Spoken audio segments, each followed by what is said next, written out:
What if the only spiritual law you ever needed was love?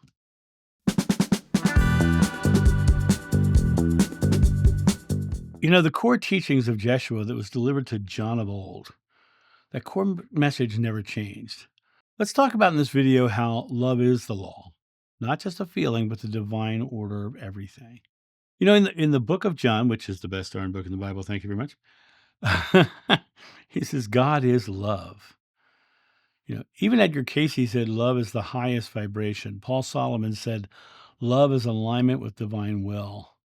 The Cathars of the 12th and 13th century had a belief in a living Christ through love, living as Christ through love, being that awareness of the divinity of Jeshua in that experience. The Mormon church emphasizes on charity the pure love of Christ. In other words, the love of charity, when you are giving charity, you are delivering the love that Jeshua gave. Love is not passive, it's a transformative force. And love is beyond religion because the universality of love is found in all religions, all traditions.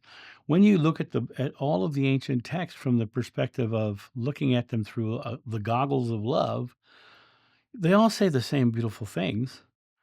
But when you look at them through fear, you find they all say something different because it's the fear that is the mind of man that is interrupting the love that is God. Understand that God is too big and too beautiful to be encompassed by any one school of thought or religion.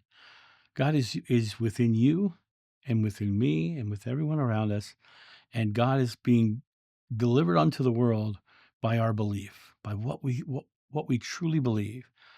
Negative people will see a negative world because they believe the world is negative. They're going to experience the negative world because the love of God says, I will give you what you believe. Positive people see a positive world for the same reason. It's a matter of stepping into our divinity and coming back to that love within ourselves that's there. We all want a loving world. And all traditions talk about that love being present. But over the time, these institutions, as opposed to these religions, these institutions have distorted the core message. And now, a quick word from our sponsor. Coffee Time with John.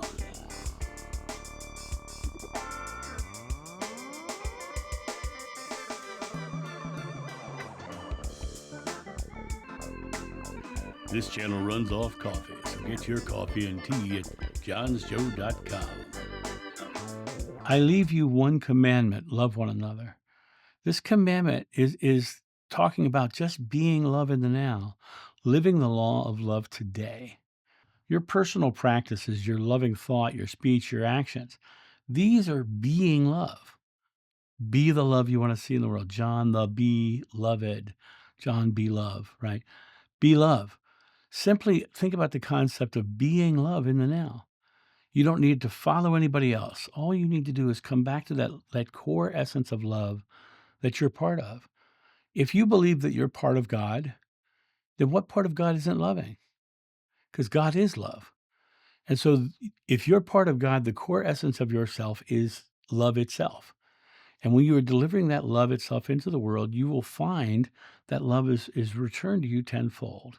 Forgiveness is the highest act of love. Somebody comes up with a harsh word or even something we deem to be a betrayal. Our highest act of love is to forgive them, to let it go. The Buddha's talked about releasing attachment. Releasing attachment is forgiveness. It's letting things go. This raising collective consciousness through presence and compassion is something that we can step into every day.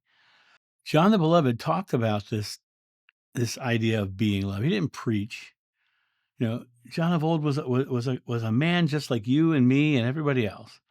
He was a man who heard this message of truth from a guy named Jeshua, who told him that love is the core of all being, of all essence, of who we are. He didn't preach doctrines.